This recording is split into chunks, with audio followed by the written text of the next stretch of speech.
the offices of JP Morgan? No, that's my home office. Okay. and I'm the only one, so no mess for me. Well, well, you could see the class. You could see 3 students, unfortunately, not that well because they're masked anyway. So you've got, you see everybody else's name at the bottom. So they're all starting the semester. Okay. Then I've got Ben Durkee. I've got Brian. I've got Jordan on the right. I'm actually putting together an email to the IAC members. So you're going to see what these guys are working on details sometime today or tomorrow. Give you an update of what's going on with the program.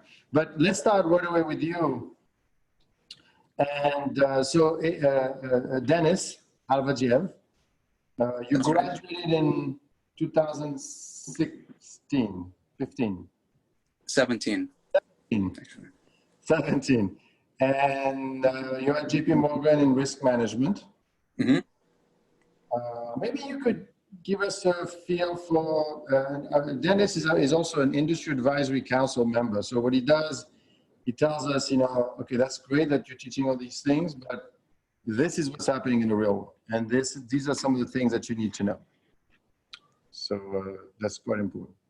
So Dennis, why don't you tell us a little bit about what you do first, so they could, because they're all working on projects, again, and I want them to be able to fixate in terms of what they do versus what you do. And then maybe tell us how you got to where you are, and then you can answer questions from them. Yeah, that sounds good. So I've been, like Pat said, I graduated 2017, and I started working at JP right after graduation. Really, actually, the day after we graduated, that's when I started. I am in the risk management group here, where we look at effectively portfolio risk management for financial institutions, but mostly hedge funds. And we support like all lines of businesses here, including futures and options, OTC clearing, bilateral, all derivatives. We cover all derivatives across all asset classes. So anything from equity options, variance vol swaps, to interest rate swaps and swaptions. And kind of like the main agenda that we have as a team is looking at client portfolios, portfolio reviews, building different systems that will help people kind of show the risk in different portfolios. And we run stress scenarios to make sure that whenever there's a stressed market environment, just like the one we saw a couple months ago, that JP Morgan is not going to lose a ton of money because the client has taken an oversized position in a given asset class or in a given product, or it's doing too much basis rates or so on, you name it. And really what we do, the role itself is a good combination of speaking to people with different groups within the firm, think from the business management in the front office that will manage a certain line of business, to senior credit risk management, and the ability to communicate what you found with designing portfolio analytics and risk views and stress scenarios. I think that's where the core of my role is currently. And you guys feel free to ask me. That's sort of the high level view, but you feel free to ask me any questions that you have. The way I got here was really just applying to a few positions back then. I remember I started at the end of the first semester before graduating. And just I was trying to get a feel for the market, what's open out there. Found a few positions that I thought were interesting and that I could do a good job. Was able to land an interview, and that's really what it took. As soon as I got the interview, I made sure I prepared really, really well. And that's basically it. That's how I got it, and I've been here with the firm for the last but more than 3 years now. Maybe you could, then I'll leave it to these guys, but can you hear me, Dennis? Yep, I can hear you. Maybe you could tell us a little bit what's going on out there and what some of the trends that you're seeing, especially in this environment. What is your view right now in terms of the quant world and where you're working? Right, in terms of the quant role itself, or in terms of like hiring? Let's say let's talk about hiring first. I think that's probably more important because this is a development class, so everybody gets a job, the right one. So Exactly. In terms of hiring, what I would say is that, and this is something that I've seen like very senior people within the bank talk about. So I think the CRO of the bank and even the heads of risk management, the heads of sales, the people who report directly to Jamie, the CEO of JP Morgan. So what they've been, what has happened before in 2008, 2009, during the financial crisis, a lot of people back then, they said, okay, now it's crisis. We're going to hold off on hiring any junior people with almost any group. So they were kind of holding off on things like that. And also they weren't really hiring many interns. And what they realized back then is going forward 3-4 years after that to come 2011 and 12, they were kind of in a situation where you don't have a lot of you haven't trained a lot of junior people to know kind of how the industry works, how the processes, the different processes at the bank work, how JP Morgan as a firm works. So that was a mistake on their part, and now they're trying not to do the same thing now. So what they're saying is that they're not going to scale back on their hiring, meaning they'll actively try to hire interns, try to hire first year juniors so that they can get accustomed to the different groups within the bank and what they do. And, come 3-4 years from now, where hopefully things will be better than they are today, they're not going to be positions to be less competitive than other firms. And what about the trends in the market right now? Like from a controls perspective now? Correct. Right. I think at least the ones that I've seen, it is there. It's kind of shifting from the pure, modeling. At least the things I'm seeing, it's shifting from the pure modeling of or the quantitative aspect to let's include more. There's a bit more programming, I want to say, maybe new techniques that are being developed or trying to be used on the market. So those are the things I'm seeing even in all risk management jobs. Because think the way back when I was in your seat back three years ago, when we studied option pricing, for example, right? Black-Scholes, or you look at the short interest rate models, you look at stochastic calculus. I don't think you're going to be doing a whole lot of that once you start, because a lot of the things were built out 10 years ago.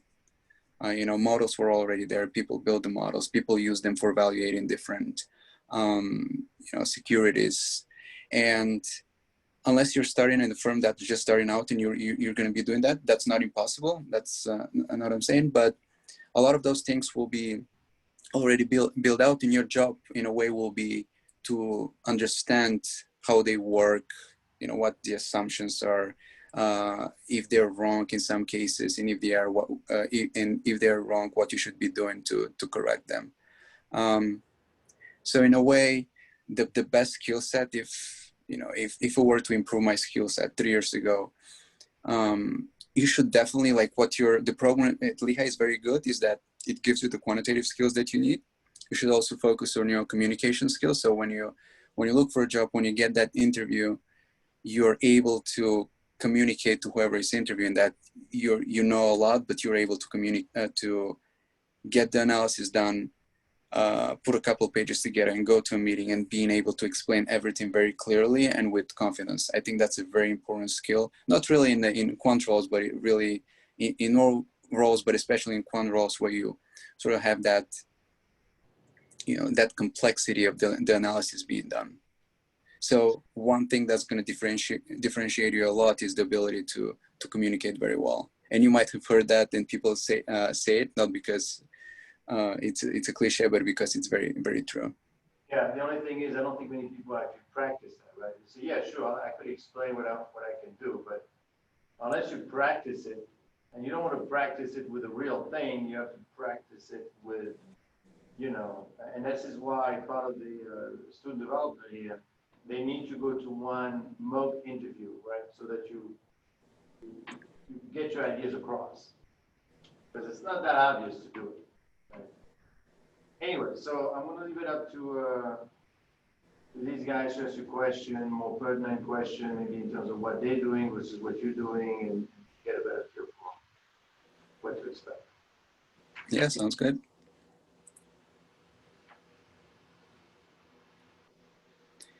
Jordan?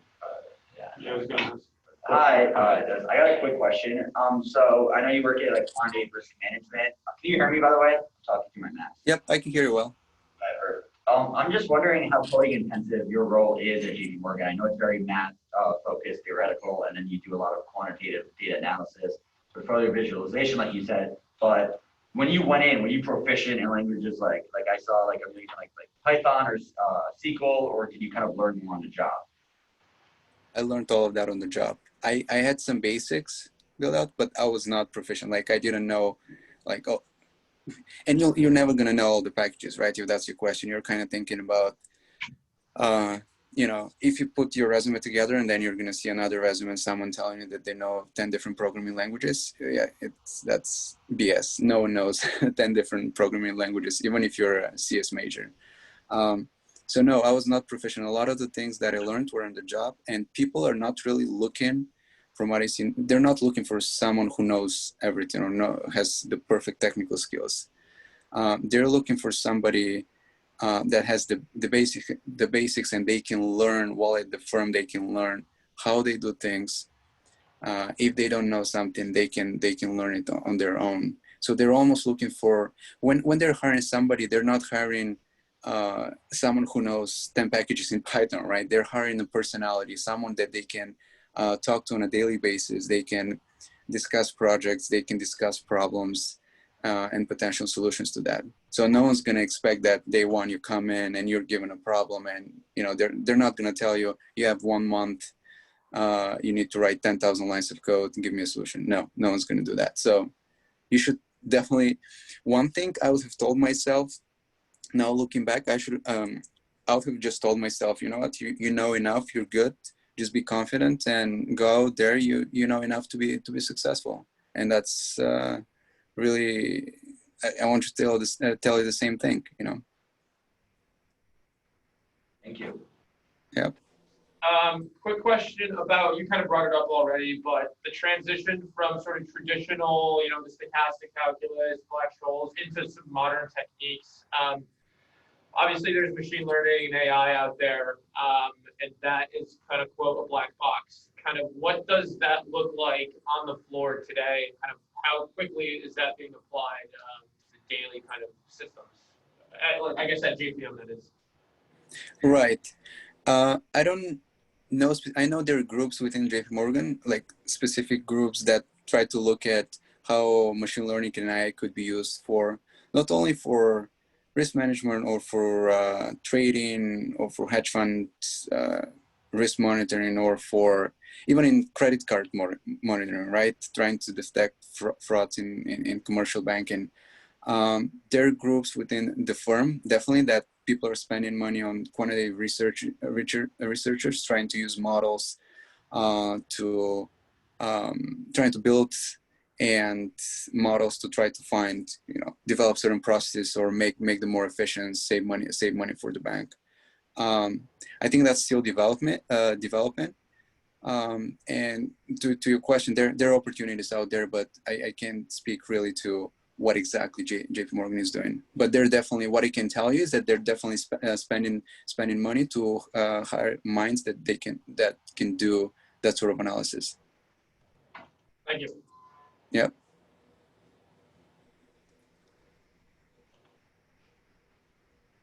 Anything else, guys? Feel free to ask me anything.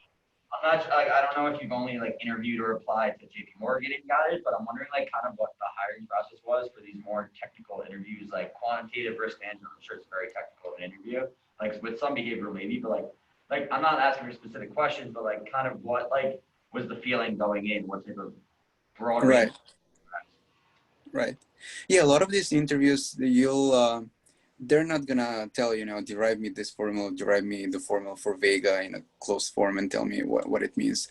A lot of them, they might give you at most a case study to work over the weekend or something, but it's not gonna be rocket science, right? It's gonna be something that you'll be able to do. And in terms of the actual interview, you really have 45 minutes to interview with somebody.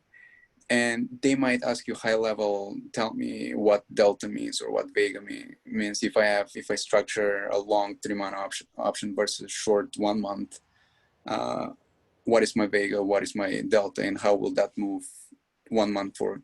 That kind of question, you're not gonna be asked very, very extremely technical stuff. No one's gonna give you a piece of paper and 15 minutes and tell you derive this equation for me. At least that was my experience. For a even more heavy quantity roles, I don't know, maybe the process could be a little bit more technical, but for the most part, I think people really focus on high level explanations and making sure that you understand sure you understand the formulas, but do you really understand what that means and how it could be and how it should be used? Thank you. Which specific classes in the program that you took were most helpful for your job? That's a good one. I'll tell you what I liked the most. I thought the financial optimization one was good because it was sort of practical, right? It was almost like a case study approach. You have this portfolio, do some optimization and tell me what I should do, what portfolio I should construct. And I think that's very important in portfolio construction roles. In a way, risk roles and portfolio construction roles are closely related. That one, stochastic calculus, that was probably the most theoretical one. And probably I don't do as much stochastic calculus related stuff, but it's good to understand the assumption. So in an interview, if someone asks you, I run a regression here, or what is a martingale, or what is the expectation here for this model, what are the assumptions that I'm making and when it could fail. These are the kind of things that stochastic calculus could help you. Another class, I said financial optimization probability is probably going to be helpful for any role that you're interviewing, whether it's risk management at a large institution like JP Morgan, or it's risk management at a quant fund, or it's trading role at the quant fund. Probability and stats are really useful anywhere you wanna go. So a good handle of, and not some crazy probability calculations, right? But a good handle of basic probability, and be able to think quickly on your feet, especially for trading roles. You want to focus on that if that's what you want to do. And yeah, I think the capstone project was interesting as well. I know Pat is making some changes to that, so definitely make sure that you spend the time to build something nice and put a lot of effort in. So when you interview, you can definitely speak about it. People really like when people have done a project that's close to practice. So when you go to an interview, you can say, I did this using so-and-so, and you can also talk about your failures. In here we did this and it didn't work out 3 times because so on and so on. People value the practicality of what you're doing. It's not just simply solving equations, right? You can't really add much value if you're just solving equations. Got it, thanks. Mm-hmm. Hello, Dennis. Can you hear me? Yep. The question is, what was your networking strategy when you were senior, when you were last year, and how did you come across this job?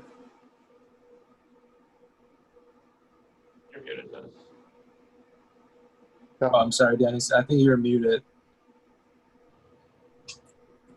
Can you hear me now? Oh, yeah, I can. Okay, cool. Yeah, I was gonna say that's a great question, by the way.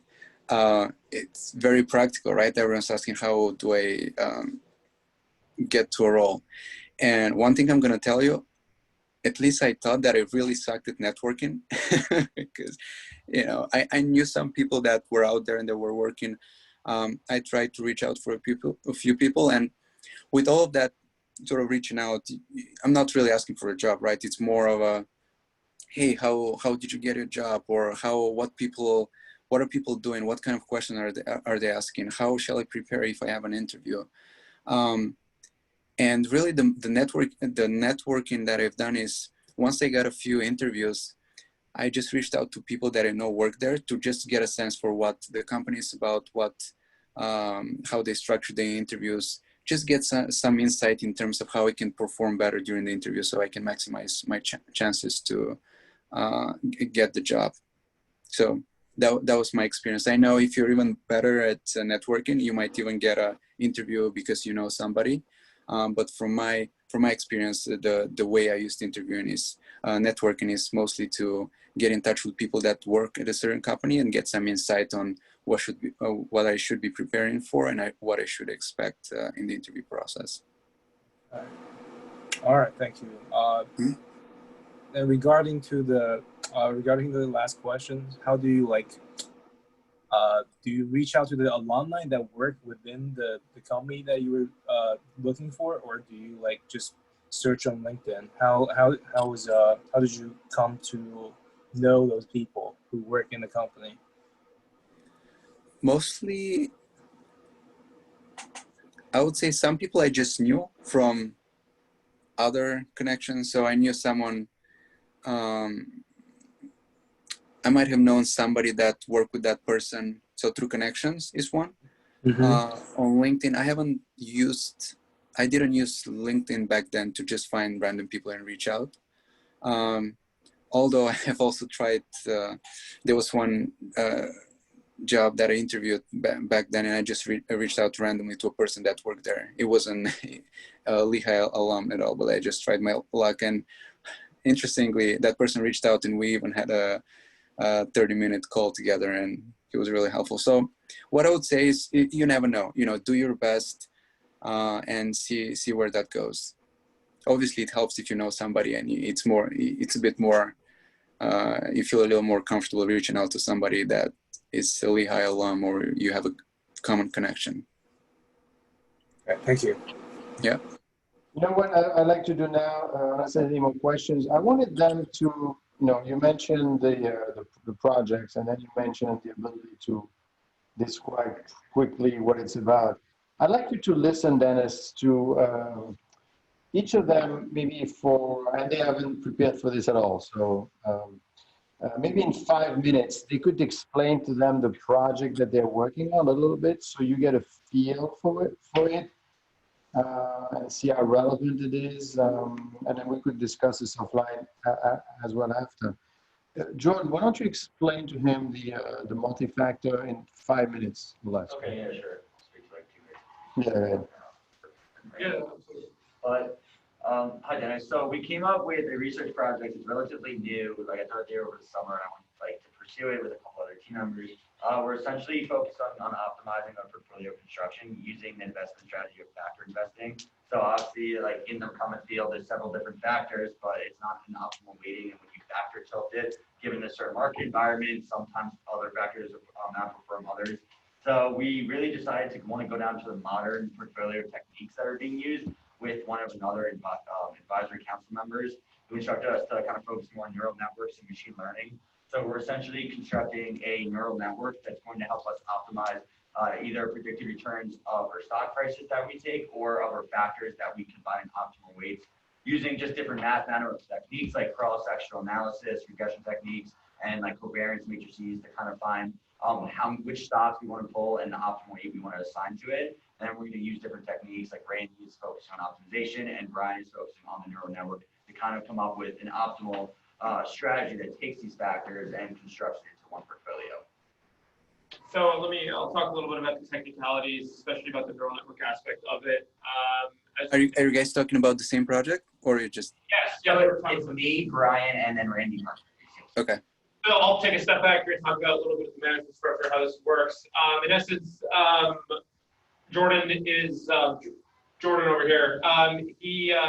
His kind of focus is to identify specific factors on specific equities, and kind of figure out which factors work for specific equities and hand that information over to me. Then I will create a neural network system for a particular equity using those factors to predict future returns. And from there, I'll hand over my predictions to Randy for all the equities that we choose to include in our portfolio, and he will then use modern portfolio techniques to optimize all of those predictions. In essence, we plan to use an LSTM network, which has a time series aspect to it, which is important in kind of predicting tomorrow's price from what's going on today and has been going on. But I guess the thing that's important to focus on is kind of interpretability, and being able to kind of unwrap this black box of what's going on in the code to then kind of understand it and apply it in real world data. I'll hand it over to Randy to kind of chime in on the optimization aspect of it. Yeah, so my focus is on optimization and how, if I'm given the estimated stock price or factors, how to determine the weights of each stock in the portfolio. And so I've been doing a lot of research about different techniques and some of the more modern ones, which have had a higher performance as of late. So for example, I've been doing some research about nested clustered optimization, which I think could be a really unique technique to determine the weights. But I'm also exploring others to determine the best one. And then eventually I'm going to actually use Python to determine the weights as we implement everything. And it's going to be a continual process. So after I determine the weights, I'll report back to Jordan and Brian, and we'll determine which factors should be have higher importance in the future. Right. How many factors are you guys considering? Yeah, so it's essentially not necessarily unlimited factors, because that's just too many cross-sectional analysis to do. But as of now, we're looking to make it in a pillar focus. So given the market environment, what constraint are we in? Given certain liquid factors, credit factors, and quality factors, it's going to see which ones have the least correlated variance with each other. So you want to diversify it as much as you want. And I didn't provide you with the goal. The goal is to optimize the information ratio. So we really just want to see outperformance relative to the current market environment. So it's not just like an optimal portfolio that just generates X amount of return. It's more a focused return given negative variance that we want to focus on. So we're still in the research phase of deciding which factors work in unison and with each other the best way. How is we going to do a strategic allocation to tilt certain factors over the other? And then we haven't decided yet either, but we're probably doing more of a bottom up, where we're taking stocks with the most exposure to certain factors rather than certain factors that perform well and then pulling stocks from those categories.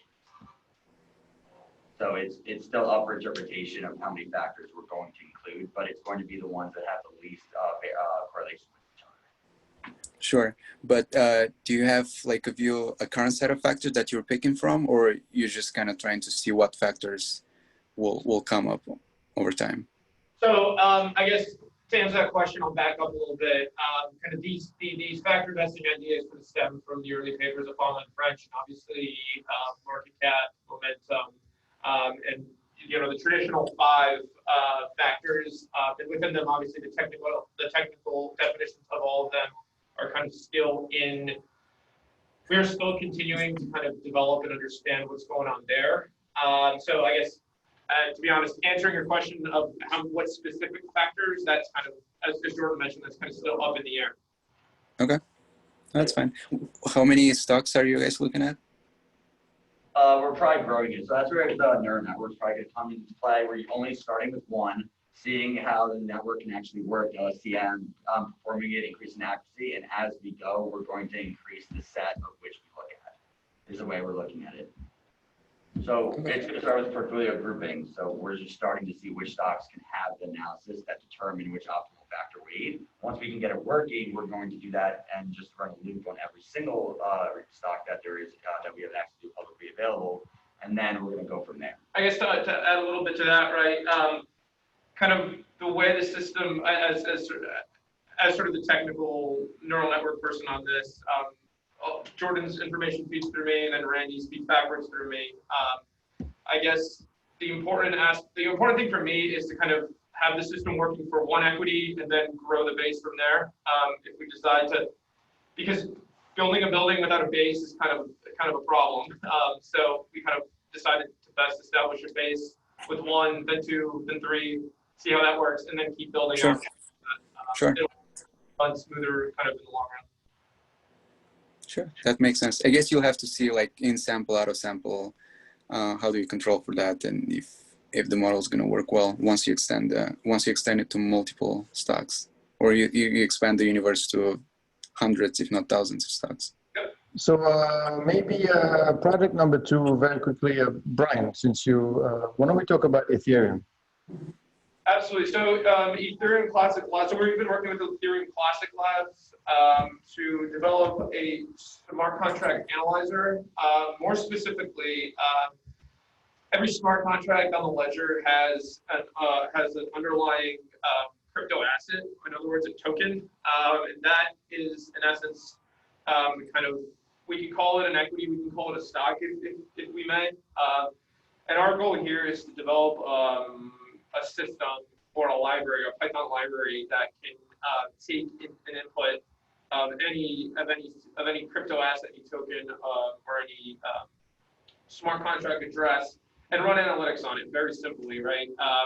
It's almost as if it's like a Bloomberg terminal or a quick analytics effects, that kind of thing for crypto tokens. But more importantly, it's open source. On the market right now, we don't see a lot of open source technologies like this, if any, right? So this is kind of the first attempt at creating something that is able to forecast prices, for example, give us volume standard deviations, movements, and then hopefully, if assumptions hold, technical analyses of these tokens. So the important thing here is to capture sort of the understanding of the ledger. More importantly, how logs work, while simultaneously being able to kind of code all this up into something that's succinct and easy to translate across machines in a pip install. All right. Yeah, I'm not a cryptocurrency expert, but if you have some trading strategy that's working, just let me know. Absolutely. I'm gonna go back to one question that you guys had about, how much Python you should know. From what I hear, like you guys are well prepared to crush any interview, and you're working on quite interesting projects. I wish we had the same opportunity. I know Patrick is doing an amazing job to make the program very practical, and it seems that it's working. So yeah, to your questions earlier, like you shouldn't be worried about the interview process. I mean, yeah, because, if you talk, I mean, and I want them to keep talking about their project so that, when the interview comes along, you really know how to structure it.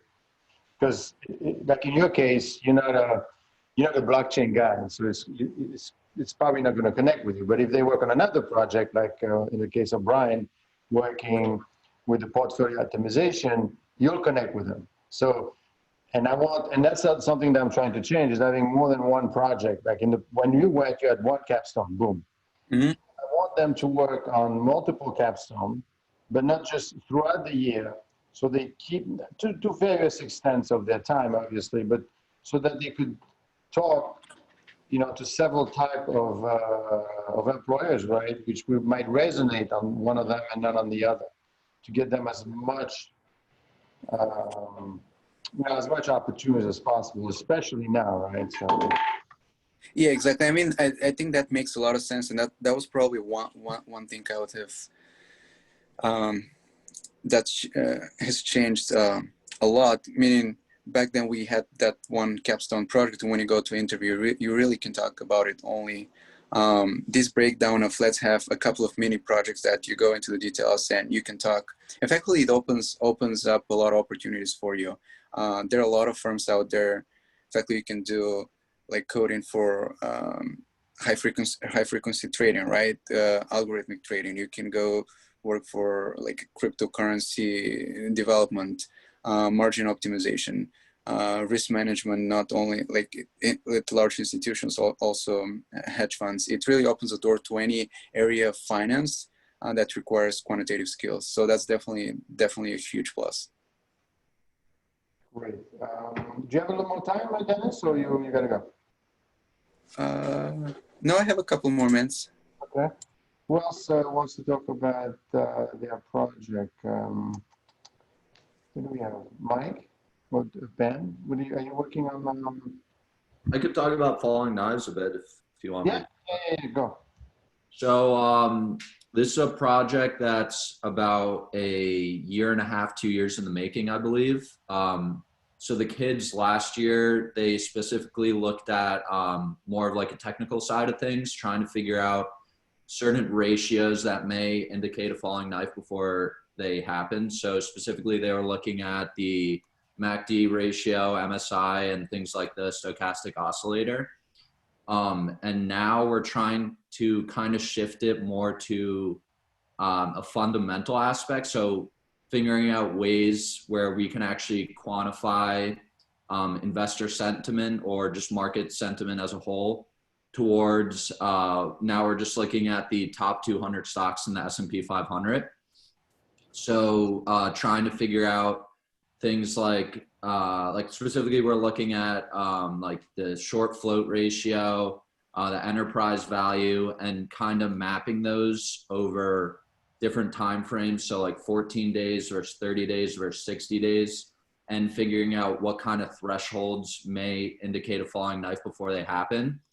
And then we're gonna kind of come together and build a algorithm that we're gonna send over to the CSP kids, who ideally are gonna use machine learning to kind of visualize everything. And I think in the long run, like the end goal, I might not be here once it's done, but I think they actually want to make an app where you can just put in any specific time frame and it'll say there's a possibility of a falling knife in 14 days or 30 days, looking at a specific security.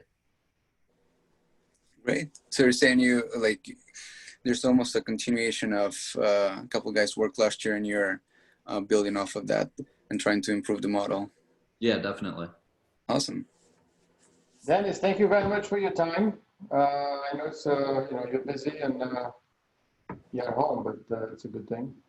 Yeah, no, you got it. I mean, look, guys, it's if you have any questions, just let me know. I might not respond right away, but I'll do my best. You got it. Thanks a lot, Dennis. Yeah, you got it. Thanks, everyone. Have a good weekend. Thank you.